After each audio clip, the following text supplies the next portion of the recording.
दुनिया भर में महिलाओं को समझना सबसे मुश्किल काम माना जाता है। लेकिन क्या आपने कभी सोचा है कि फीमेल साइकोलॉजी का एक डार्क साइड भी होता है?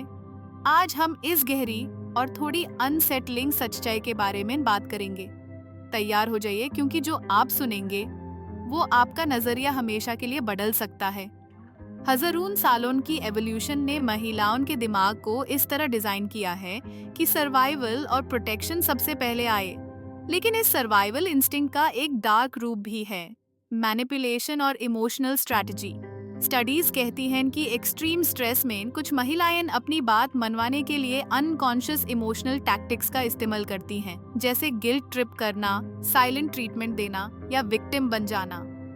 और सबसे अजीब बात यह है कि ये सब कॉन्शियसली नहीं होता, बल्कि सबकॉन्शियस लेवल पर। मतलब उन्हें खुद भी नहीं पता होता कि वो इमोशनल वॉरफेयर कर रही हैं। अब बात करते हैं एक और डार्क कॉन्सेप्ट की, हाइपरगेमी। हाइपरगेमी का मतलब है बेटर ऑप्शन ढूंढना।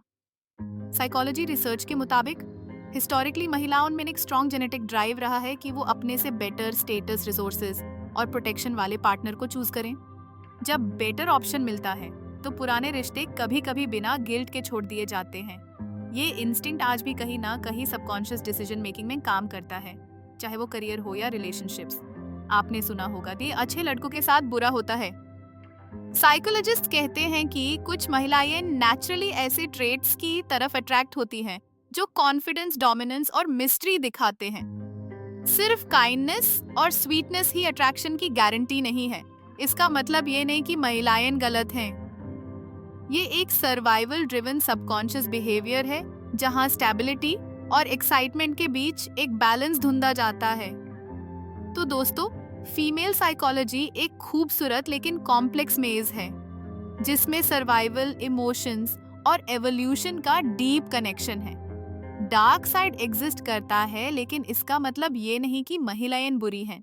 वो भी अपने वे में लाइफ को नेविगेट करने की कोशिश कर रही हैं। समझना जरूरी है, जज करना नहीं। ये सब जानने के बाद क्या आपका नजरिया बदला? फीमेल साइकोलॉजी को समझना एक चैलेंजिंग लेकिन जरूरी काम है। इस कॉम्प्लेक्स मेज को समझने से हम सब एक दूसरे को बेहतर तरीके से समझ सकते हैं।